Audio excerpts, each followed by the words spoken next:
Before we get into today's show, let me tell you about HubSpot. If you're hustling in the trenches to build a business or bootstrapping one of your own, let's talk about an AI-powered tool that can lighten up your workload a bit. HubSpot's Campaign Assistant is a game changer for creating marketing campaigns at scale. It quickly turns your key selling points into a cohesive pitch, which helps you deliver knockout emails, ads, and landing pages in minutes. So let Campaign Assistant take care of the campaigns so you can get back to growing your business. Work smarter, not harder at HubSpot.com/campaign-assistant.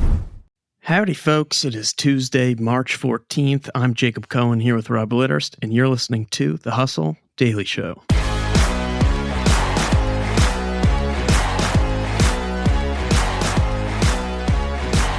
Today, we're talking about the aftermath of a wild weekend for banking and what went down yesterday, plus Chick Fil-A's plans for global chicken sandwich domination and a trend of people buying fewer gifts. What's that about? But first, let's take a quick look at what else is going on in the world of business and tech. Let's get crack-a-lack. All right, JC, what are you looking at today? Yeah, so first things first, the fallout from Silicon Valley Bank's implosion. Of course. I'll just run through what went down yesterday in the wake of a super stressful weekend, which saw the U.S. banking system seemingly teeter on a cliff, but then kind of be yanked back from the edge with help from the Fed. We saw regional U.S. banks kind of hustle out yesterday to tell customers to know that their operations are financially sound and that their deposits at the banks are stable and available. And this appears to be largely reliable and true information. President Biden made an appearance to let everyone know the U.S. banking industry is good to go and that customer deposits will be there when you need them. In the UK, HSBC acquired Silicon Valley Bank's UK branch to help make deposits there whole and available, which helped the tech industry there ease up a bit.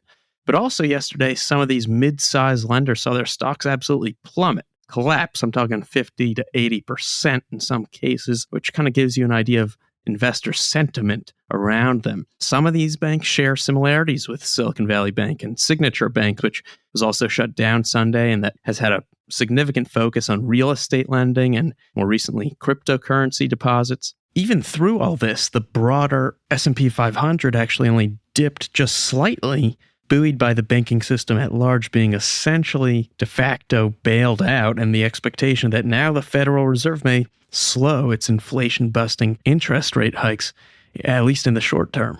Another interesting thing I saw yesterday, items featuring the Silicon Valley Bank logo, basically corporate swag from Silicon Valley Bank, has gone up already for sale on eBay. I saw a Silicon Valley Bank mug going for $51 and a small cardboard box with the logo going for more than $200. The world of startup swag is a very weird place, JC. What else you been looking at? Yeah, so the other stuff I was following, Big Sky Balloons, which is the maker of this giant $10,000 Scabby the Rat inflatable. I don't know if you've seen it. I've seen it around New York City a few times. It basically is this rat that accompanies union protests. No way. They plant it on a truck outside different organizations, different companies. The company that makes them reportedly sold to a new owner that plans to actually stop making the rats. So we'll see how that impacts the Scabby the Rat industry. Also, Pfizer plans to acquire biotech company Seagen, best known for drugs that target tumors, for $43 billion, assuming the regulators don't halt the deal. And lastly, Volkswagen plans to build a battery plant in Ontario as it expands in North America. By doing so, Volkswagen hopes to meet requirements that would make its EVs eligible for U.S. federal tax credits. That's huge. It's huge. And how about you? It also reminds me of something that I've been looking at. So Rivian is looking to end an EV van exclusivity agreement with Amazon. It sounds like this is a result of recent contract discussions. And for those keeping score at home, Amazon initially invested, I think, right around $700 million in Rivian. It's one of its biggest investors. And it pledged to buy 100,000 electric vans from the company to help support its climate commitments. Huge. But fast forward to recent contract talks, and Amazon informed Rivian it wanted to purchase only 10,000 vans in 2023, which is on the lower end of the guidance that it previously gave. Rivian is already struggling. As the owner of a 17% stake in the company, Amazon should probably be willing to let them free of this exclusivity agreement just so they can get their vans into the wild more and drive that stake up a little bit. But we'll see how this one shakes out. It is interesting. It seems to be maybe one of the near-term cost-cutting measures Amazon is employing. Totally. I think I read that they're still kind of committing to that 100,000 number, but it looks like not going to reach it in the near term. Yeah, makes sense. All right, what else?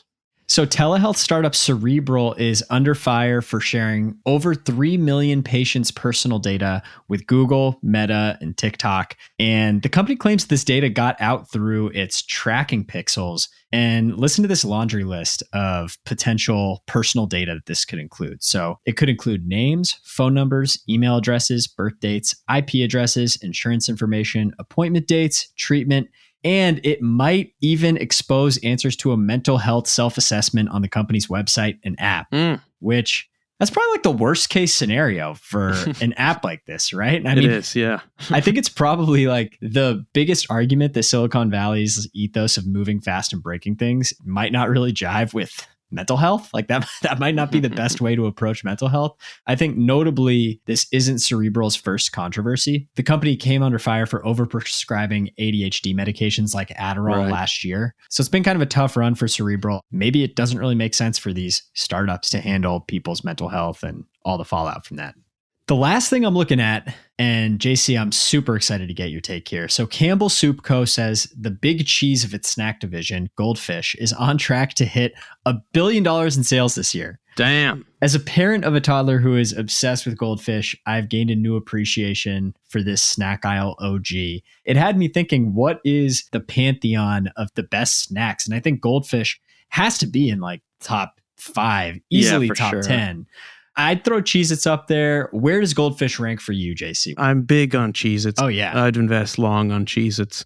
It's very interesting, these miniature cheese animal-shaped things. You got the goldfish, you have the bunnies. I've seen dolphins. Yep. Goldfish are the best. And, you know, if you're getting weird, you can get the pretzel goldfish. You can get the Parmesan goldfish. They've got some weird flavors. Yes. All right, that brings us to today's story, JC. What is going on in the world of chicken sandwiches? Yes, so I thought this was interesting because I think a lot of people enjoy chicken sandwiches. I'm one of them. Yeah, that's easy to believe you're one of them because Americans ordered 2.8 billion breaded chicken sandwiches in the last year. That's up 21% from 3 years ago, according to market research firm Circana Group. And Chick Fil-A is a big part of that. And despite, I guess, the mediocre flying capabilities of its namesake, Chick Fil-A is ready to take off international. How about that? So the company reportedly has $1 billion plan under its wing to expand internationally into Europe and Asia by 2026, according to the Wall Street Journal. Wow. Just some stats. In the U.S., Chick-fil-A has seen sales quadruple in the past decade. It's now the third biggest fast food chain by sales after McDonald's and Starbucks. Wow. Its 2.7 thousand U.S. locations average $6.3 million each in 2021 revenue. That's around 4 times that of KFC and Popeyes locations, despite the fact that they're closed on Sundays. Unbelievable. I have takes here. So Chick-fil-A is delicious. So I grew up in Dallas and there were Chick-fil-A's there. So they launched in 1967. They started in the South.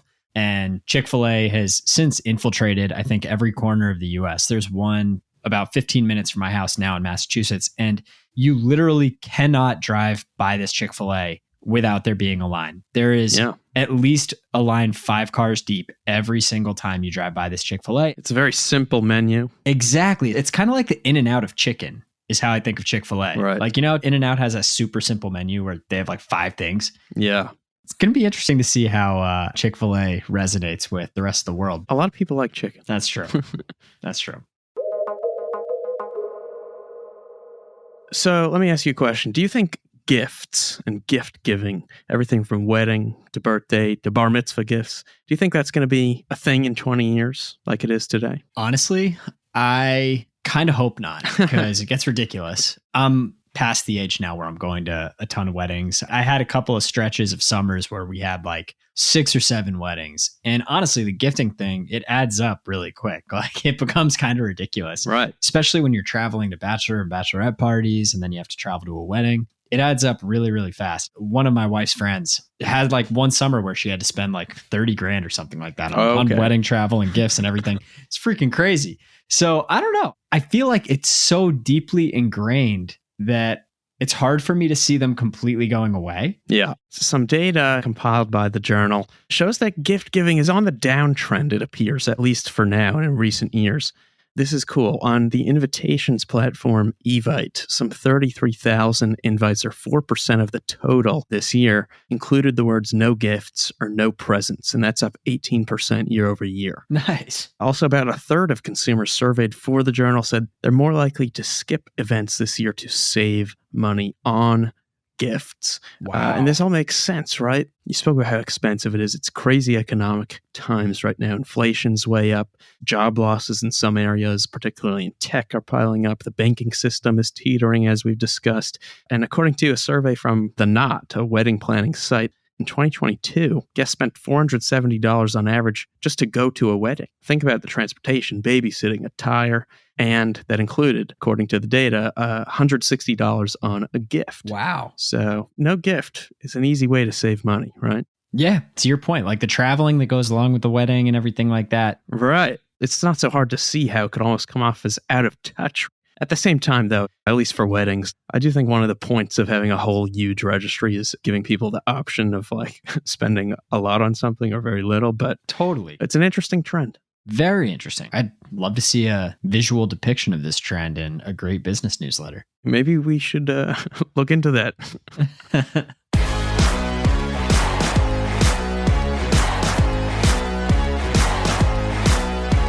And bada bing, bada boom. That's going to do it for us today. Thanks for tuning in to the Hustle Daily Show.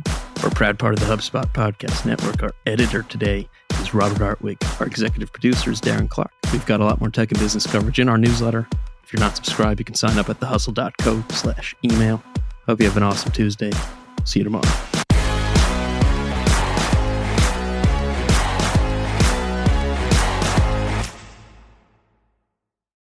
Hey guys, if you listen to the Hustle Daily Show on Google Podcasts, we want to let you know that the option will no longer be available pretty soon. Google is sunsetting its podcast app sometime in early 2024 in favor of YouTube Music, and we want to give you a heads up before it's too late, since that time's almost here. The Hustle Daily Show is available everywhere and anywhere that you listen to podcasts, like Apple Podcasts and Spotify. If you're using YouTube Music, we are there as well. If you're an Android fan, there are plenty of apps like Overcast, Pocket Casts, Player FM, and more. So just search for us wherever you decide to listen to your favorite podcasts.